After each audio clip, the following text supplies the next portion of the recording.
ನಿಮ್ಮ ಹಳೆಯ ಚಿನ್ನದ ಒಡವೆನ ಅಧಿಕ ಬೆಲೆಗೆ ಮಾರಬೇಕೆ? ಆಟಿಕಾಗೆ ಕಾಲ್ ಮಾಡಿ 8880 ಅಟ್ಟಿಕಾ ಗೋಲ್ಡ್ ಕಂಪನಿ.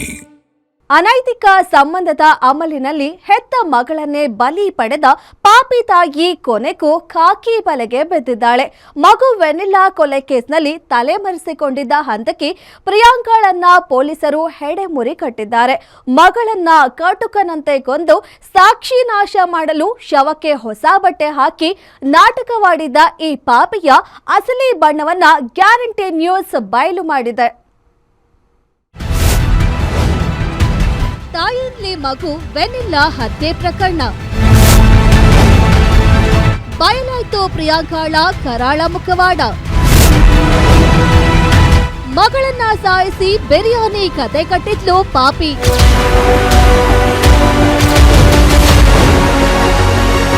ಬೆಂಗಳೂರಿನ ಕಾಡುಗೋಡಿಯಲ್ಲಿ ನಡೆದ 5 ವರ್ಷದ ವೆನಿಲ್ಲಾ ಕೊಲೆ ಪ್ರಕರಣಕ್ಕೆ ದಿನಕ್ಕೊಂದು ಟ್ವಿಸ್ಟ್ ಸಿಗ್ತಿದೆ.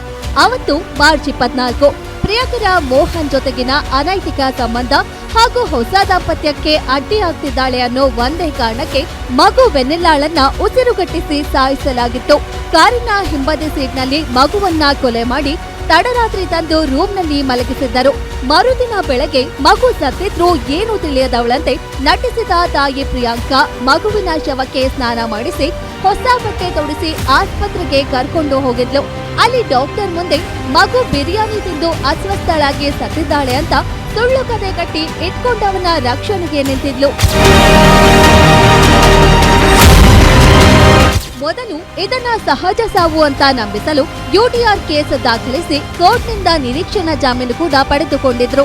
ಆದ್ರೆ ಮರಣೋತ್ತರ ಪರೀಕ್ಷೆಯಲ್ಲಿ ಮಗುವನ್ನ ಕೊಲೆ ಮಾಡಿರೋದು ಕನ್ಫರ್ಮ್ ಆಗ್ತಿದ್ದಂತೆ ಜೂನ್ 4ರಂದು ಕೊಲೆ ಕೇಸ್ ದಾಖಲಾಯಿತು. ಇತ್ತ ಪೊಲೀಸರು ಇವರ ಜಾಮೀನು ರದ್ದು ಮಾಡಲು ಅರ್ಜಿ ಸಲ್ಲಿಸಿದ್ದಾರೆ. ಇನ್ನು ಯಾವಾಗ ಪ್ರಿಯಕರ ಮೋಹನ್ ಕೊಲೆ ಕೇಸ್ನಲ್ಲಿ ಸಿಕ್ಕಿಬಿದ್ನೋ ಅಲರ್ಟ್ ಆದ ಹಂತಕಿ ಪ್ರಿಯಾಂಕಾ ಮೈಸೂರು ಮಾರ್ಗವಾಗಿ ಮಡಿಕೇರಿಯ ಶನಿವಾರ ಸಂತೆಯಲ್ಲಿದ್ದ ಮೋಹನ್ ಸ್ನೇಹಿತನ ಮನೆಯಲ್ಲಿ ಆಶ್ರಯ ಪಡೆದಿದ್ಲು. ತನ್ನ ಬ್ಯಾಂಕ್ ಖಾತೆಯಲ್ಲಿ 10 ಲಕ್ಷ ರೂಪಾಯಿ ಹಣವಿದ್ದರೂ ಪೊಲೀಸರು ಲೊಕೇಶನ್ ಟ್ರ್ಯಾಕ್ ಮಾಡ್ತಾರೆ ಎಂಬ ಭಯದಲ್ಲಿ ಗೂಗಲ್ ಪೇ, ಫೋನ್ ಪೇ ಬಳಸದೆ ಬರೀ ನಗದು ವ್ಯವಹಾರ ನಡೆಸುತ್ತಿದ್ಲು. ಇತ್ತ ಪೊಲೀಸರು ಮೋಹನ್ ಸ್ನೇಹಿತನ ಮೊಬೈಲ್ ನಂಬರ್ ಆಧರಿಸಿ ಜಾಡು ಹಿಡಿದು ಹೋದಾಗ ಪ್ರಿಯಾಂಕಾ ಅಡಗಿದ್ದ ಸ್ಥಳ ಪತ್ತೆಯಾಗಿದೆ.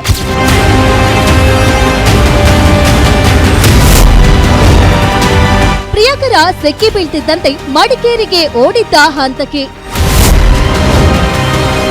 ಪೊಲೀಸರು ಕೇಳದಿದ್ರು ತಾನಾಗೆ ತಪ್ಪೊಪ್ಪಿಕೊಂಡ ಪ್ರಿಯಾಂಕಾ.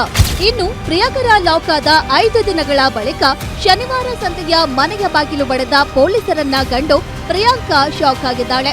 ಕಣ್ಣೆದುರೇ ಪೊಲೀಸರು ನಿಂತಿರುವುದನ್ನ ನೋಡಿ ಹೈಡ್ರಾಮಾ ಶುರು ಮಾಡಿದ್ದಾಳೆ.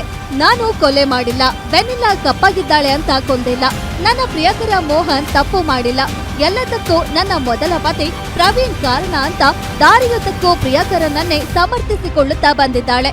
ಸದ್ಯ ಕಾಡುಗೋಡಿ ಪೊಲೀಸರು ಈಕೆಯನ್ನ 5 ದಿನಗಳ ಕಸ್ಟಡಿಗೆ ಪಡೆದಿದ್ದು ಮಗಳ ಕೊಲೆಯ ಅಸಲಿ ರಹಸ್ಯವನ್ನ ಬಿಚ್ಚಿಡಲು ತನಿಖೆ ಮುಂದುವರೆಸಿದ್ದಾರೆ. S K Manjunath, crime bureau, guarantee news.